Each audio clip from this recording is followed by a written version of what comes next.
सभी को नमस्कार। इस वीडियो में हम अज़ीम प्रेमजी स्कॉलरशिप की आवेदन प्रक्रिया के बारे में सीखेंगे। अज़ीम प्रेमजी स्कॉलरशिप अज़ीम प्रेमजी फाउंडेशन का एक नया प्रयास है। इसका उद्देश्य ज़रूरतमंद छात्राओं को कॉलेज की शिक्षा प्राप्त करने में आर्थिक सहायता करना है। चयनित छात्राओं को अपनी 12वीं के बाद की कॉलेज की पढ़ाई के लिए प्रतिवर्ष 30,000 रुपये की राशि दी जाएगी। इसके लिए सबसे पहले हम अज़ीम प्रेमजी फाउंडेशन की वेबसाइट पर जाएंगे। यह आप अपने फ़ोन के ब्राउज़र से भी खोल सकते हैं। आप इस वेबसाइट की भाषा यहाँ से हिंदी में बदल सकते हैं और नीचे जाकर स्कॉलरशिप पेज के बटन को दबाकर खोल सकते हैं। इस पेज पर आपको स्कॉलरशिप से संबंधित सभी महत्वपूर्ण एवं अपडेटेड जानकारी मिलेगी, जैसे कि आवेदन की खुलने की तारीख, जमा करने की आखिरी तारीख, पात्रता के मापदंड और आवेदन के लिए लगने वाले सभी मुख्य डॉक्यूमेंट्स।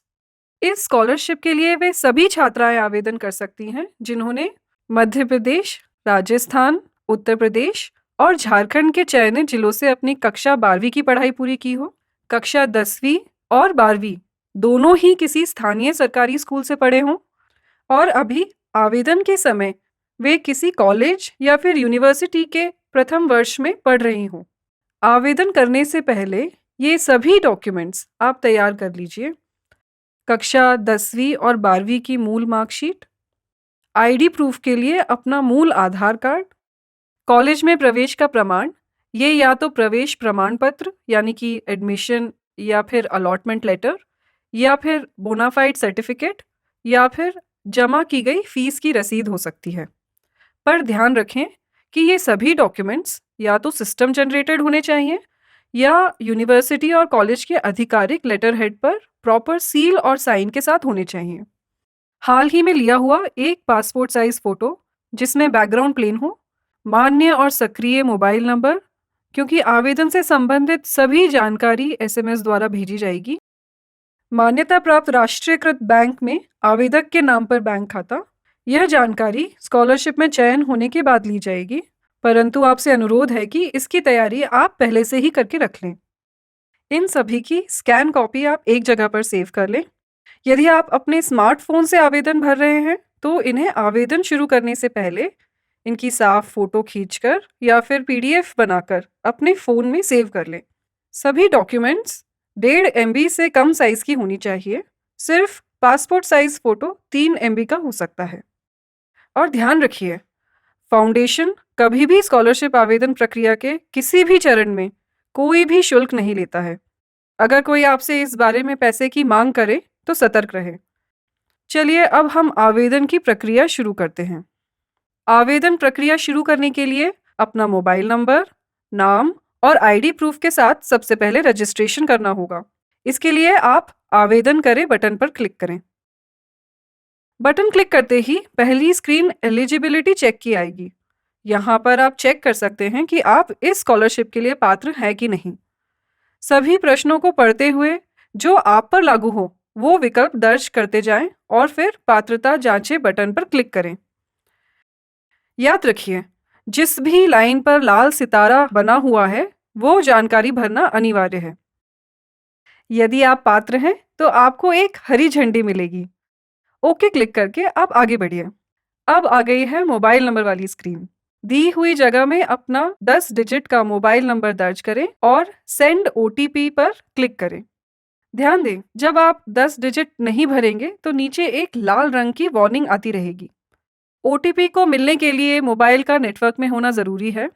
अब अपने मोबाइल नंबर पर आए हुए ओटीपी को यहाँ दर्ज करें और वेरीफाई ओटीपी पर क्लिक करें। चलिए, फिर से हमें हरी झंडी मिल गई। अब हम आगे बढ़ते हैं। अब आ गई है व्यक्तिगत जानकारी वाली स्क्रीन।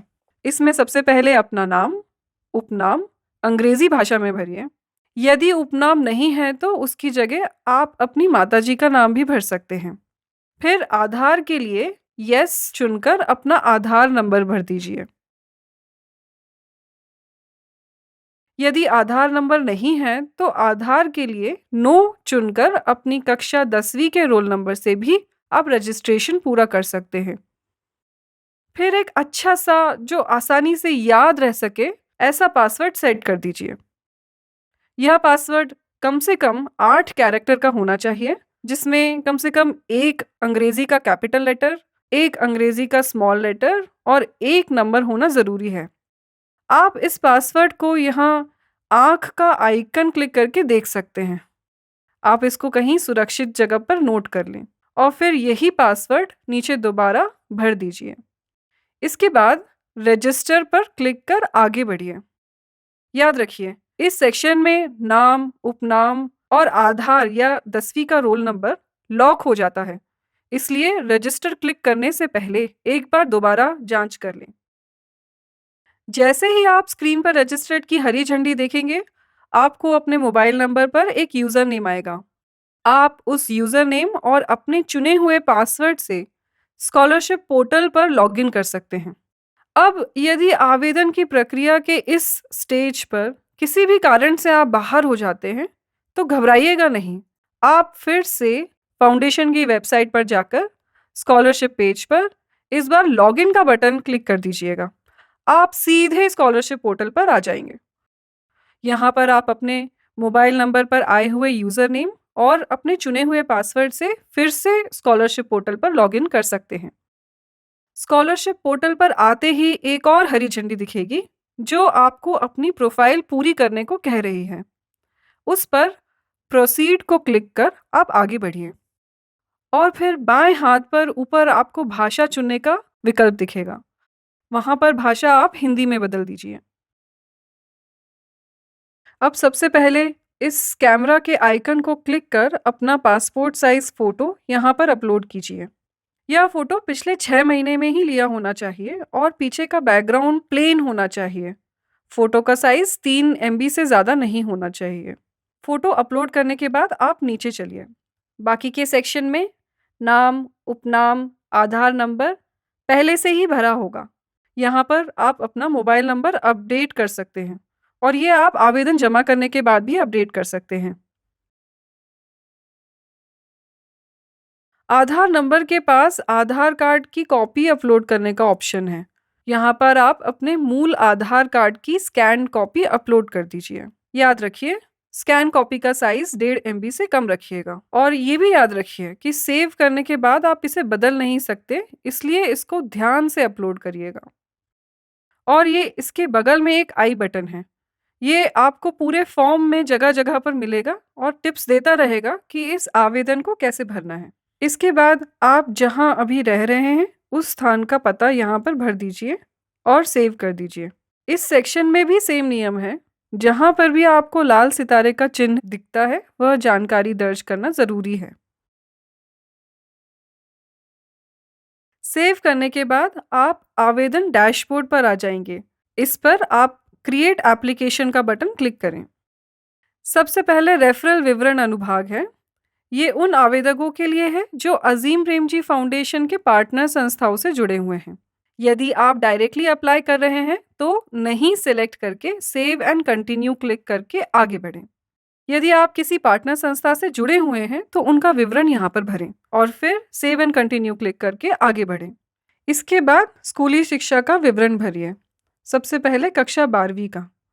सबसे पहले अपने पास होने का वर्ष, शिक्षा का तरीका, मतलब यदि आप नियमित स्कूल जाते थे तो रेगुलर भरिए। यदि आप सिर्फ परीक्षा देने गए हैं तो दूरस्थ भरिए। जिस राज्य, जिले एवं ब्लॉक से आपने 12वीं की परीक्षा दी है वो ड्रॉप डाउन में से चुन लीजिए और फिर नीचे ड्रॉप डाउन में से स्कूल का नाम चुन लीजिए। यदि आपके स्कूल का नाम यहाँ नहीं दिखाई दे रहा है तो अदर्स क्लिक करके दी गई जगह में पूरा नाम अंग्रेजी में टाइप कीजिए। फिर कक्षा 12 की मार्कशीट अपलोड करके नेक्स्ट क्लिक करके आगे बढ़िए।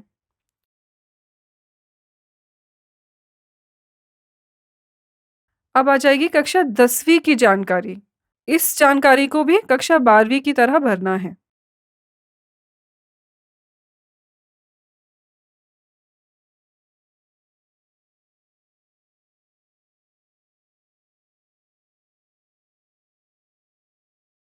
इसके बाद आएगी कक्षा 8वीं की जानकारी, जो कि वैकल्पिक है। यदि आपके पास यह जानकारी मौजूद है तो आप इसको ज़रूर भरिए। इसके बाद है सामाजिक आर्थिक विवरण। यह अनुभाग भी वैकल्पिक है। इसमें सिर्फ माता-पिता का नाम अंग्रेजी में टाइप करना है। बाकी सभी प्रश्नों के उत्तर दिए गए विकल्पों में से चुनना है। जैसे कि क्या आप दिव्यांग व्यक्ति हैं? यदि हाँ, तो विकलांगता का प्रकार दीजिए। दिए गए विकल्पों में से चुनिए। अभिभावक स्थिति दिए गए विकल्पों में से चुनिए और फिर माता और पिता का नाम अंग्रेजी में टाइप कीजिए। वार्षिक पारिवारिक आय दिए गए विकल्पों में से चुनिए। फिर दिए गए विकल्पों में से धर्म चुनिए। इसी तरीके से दिए गए विकल्पों में से श्रेणी चुनिए और फिर अपने समुदाय का नाम लिखिए। यदि आपके पास श्रेणी और विकलांगता का सर्टिफिकेट है, तो यहाँ पर आप अपलोड कर सकते हैं। इसके बाद आती है कॉलेज की जानकारी। इसमें कॉलेज का राज्य और जिला आप ड्रॉप डाउन में से चुन लीजिए। संस्था का नाम भरने के लिए अपनी संस्था के नाम के 3 अक्षर टाइप करके एंटर दबाइए। नीचे गए विकल्पों में से सही विकल्प चुन लीजिए। यदि आपके कॉलेज का नाम नहीं है, तो अदर्स चुनकर दी गई जगह में संस्था का पूरा नाम अंग्रेजी में टाइप कीजिए। इसके बाद कोर्स का प्रकार। अगर आप स्नातक डिग्री कर रहे हैं, तो अंडर ग्रेजुएट डिग्री, और यदि डिप्लोमा कर रहे हैं, तो अंडर ग्रेजुएट डिप्लोमा चुनिए। कोर्स की कैटेगरी में दिए गए विकल्पों में से अपनी स्ट्रीम चुनिए और फिर कोर्स का नाम मतलब डिग्री का नाम अंग्रेजी में टाइप कीजिए। कोर्स का सिस्टम, यदि वार्षिक है तो एनुअल चुनिए और यदि सेमेस्टर है तो सेमेस्टर चुनिए। फिर कोर्स की अवधि कितने वर्ष की है वो ड्रॉप डाउन में से चुन लीजिए। कोर्स की प्रारंभ तिथि और अभी किस वर्ष में है वो जानकारी यहाँ भरिए। यदि आप सेमेस्टर 1 में हैं तो वर्ष 1 भर सकते हैं। प्रवेश के प्रमाण के लिए यदि आपके पास सिर्फ एक ही डॉक्यूमेंट है, तो उसको पहली वाली जगह में अपलोड करें। यदि आपके पास 2 प्रमाण हैं, एडमिशन लेटर और फीस, तो पहली जगह में एडमिशन लेटर अपलोड कीजिए और दूसरी जगह में फीस रसीद अपलोड कीजिए। अपलोड करने के बाद सेव एंड कंटिन्यू क्लिक करके आगे बढ़िए। अब हम आ गए हैं सबसे आखिरी स्टेप पर। यहाँ पर स्कॉलरशिप के उपयोग के लिए अपनी व्यक्तिगत जानकारी एकत्रित करने की अनुमति देते हैं और आवेदन जमा करते हैं। आवेदन जमा करने से पहले एक बार फिर सारी जानकारी प्रीव्यू का बटन दबाकर दोबारा चेक कर लें, क्योंकि एक बार आवेदन जमा करने के बाद कोई भी जानकारी बदली नहीं जा सकती। सारी जानकारी की एक बार पुष्टि करने के बाद ही चेक बॉक्स पर क्लिक करके आई अग्री एंड सबमिट पर क्लिक कर अपना आवेदन जमा करें। I agree and submit click करते ही आपको अपने रजिस्टर्ड मोबाइल नंबर पर एक एसएमएस प्राप्त होगा। इसमें आपको आपका आवेदन नंबर भी दिया होगा। आपको आपके आवेदन की स्थिति समय समय पर एसएमएस द्वारा सूचित की जाएगी। पर यदि आपको अपने आवेदन की स्थिति कभी जाननी है, तो आप स्कॉलरशिप पोर्टल पर लॉगिन करके खुद भी चेक कर सकते हैं। लॉगिन करते ही आपको एप्लीकेशन डैशबोर्ड दिखेगा, जिस पर आप आवेदन की स्थिति और जमा किए गए आवेदन की कॉपी भी डाउनलोड कर सकते हैं।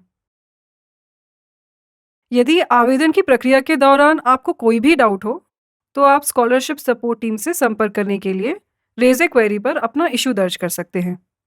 इसी के साथ ही आवेदन भरने की प्रक्रिया समाप्त होती है। धन्यवाद।